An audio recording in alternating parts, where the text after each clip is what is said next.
सुप्रभात। आपा मेटे गुरु मिले, गुरु मेटे सब जाए। ये हमारी आज की आध्यात्मिक चर्चा का विषय। आपा मेटे गुरु मिले, गुरु मेटे सब जाए। अकथ कहानी प्रेम की, कहे न कोई पतिया है।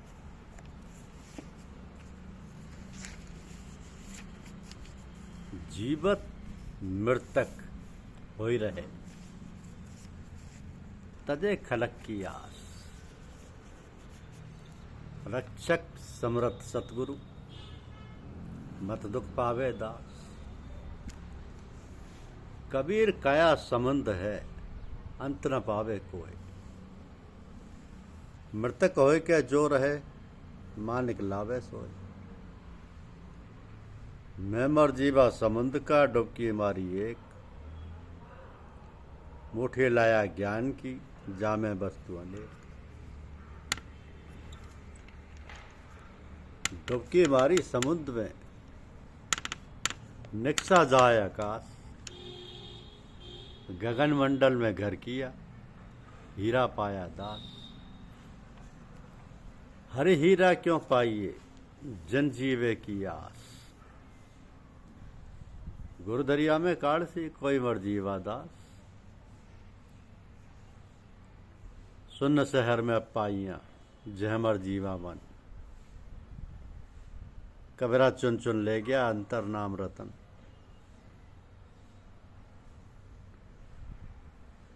मोती निपजे सीप में, सीप समुंदर माही।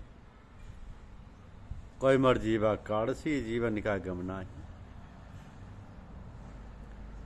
गुरु दरिया सु भर भरा, जामे मुक्ता लाल। मर जीवा ले नीक से, पैर क्षमा की खाल। ऊंचा तरवर गगन फल, बिरला पंछी हो। नाम कसौटी सोट के, जो जीवत मृतक होए। मरते मरते जग मुआ, अवसर मुआ न कोई। दास कबीरा यो मुआ, बहुर न मरना होए। कबीर मर मर घट गया, केनहु न बूझी,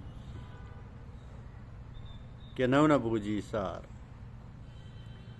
हरि आगे आदर लिया, जो गऊ बचकी लार। सूली ऊपर घर करे, बिस्का करे आहार। ताको काल कहा करे, जो 8 पहर उसियार। नाम या शब्द की खोज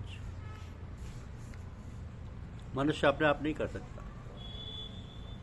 अंदर जाने का मार्ग, शब्द से जुड़ने की विधि और अंदर रूहानी रास्ते पर चलने का तरीका केवल संत ही जानते हैं। आंखों के केंद्र, 10वें द्वार या मुक्ति के दरवाजे की कुंजी संतों के हाथ में है। और केवल वे ही जिज्ञासु की आत्मा को अंतर में शब्द की चेतन धुन के साथ जोड़ सकते हैं।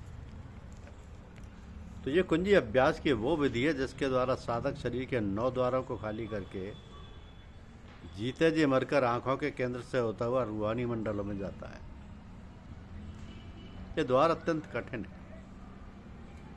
संतों ने इसे भद्र कपाट कहा है, क्योंकि इसे खोलना बहुत मुश्किल है।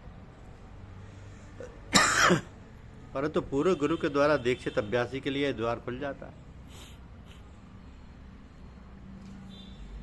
साथ से सतगुरु की बलहारी, जिन ये कुंजी को फल उधारी।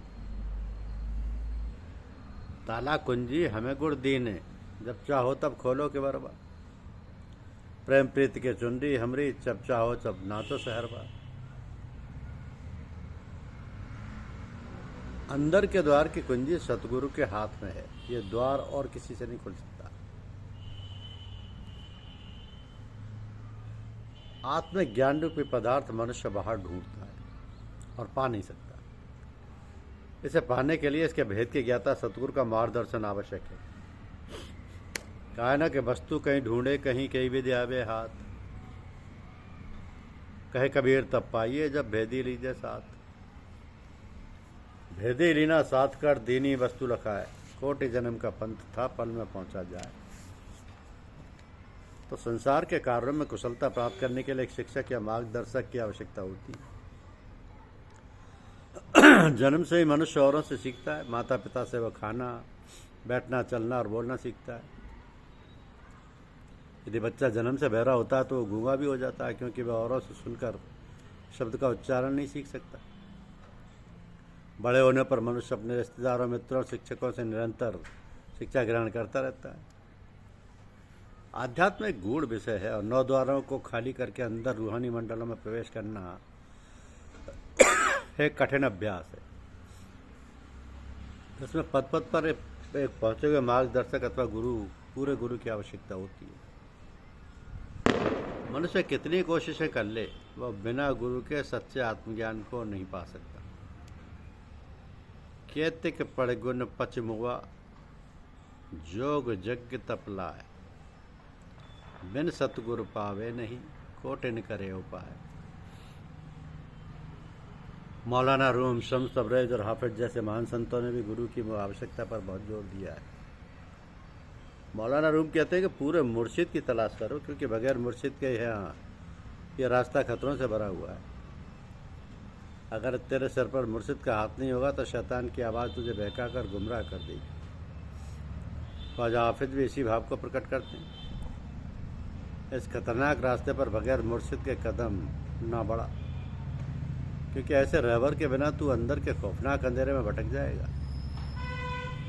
निस्संध्यारी कारने 84 लक्षण, गुरु ने ऐसे हृदय है तब दृष्टि है मन। जिस किसी ने भी अंतर में परमात्मा को पाया है, गुरु की कृपा से ही पाया। कबीर और नामदेव का उल्लेख करते हुए रामदास जी कहते हैं कि छिपा नामदेव और दुलाए कबीर ने पूरे गुरु के द्वारा ही ऊंची रूहानी गति प्राप्त की। नामा छीवा कबीरु, जोलाहापुर गुरते गति पाई। अभ्यास की सारी रूहानी प्राप्ति गुरु की कृपा से ही होती है। ना कुछ किया न कर सका, ना करने लग जोग शरीर, जो कुछ किया साहब किया, ताते भया कबीर।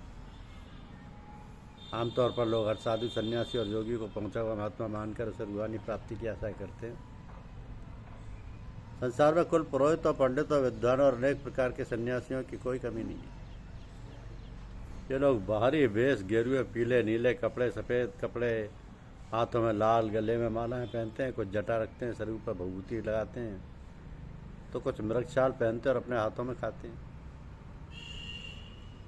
संतों ने धार्मिकता, वैराग्य के ऐसे दिखावे का हमेशा खंडन किया है। एक सच्चा प्रभु का भक्त या साधारण मनुष्यों के जैसे पहनता रहता है। कबीर के अनुसार सच्चे संतों और बाहरमुखी साधुओं में इतना ही अंतर है जितना कि आम और बबूल के पेड़ों में।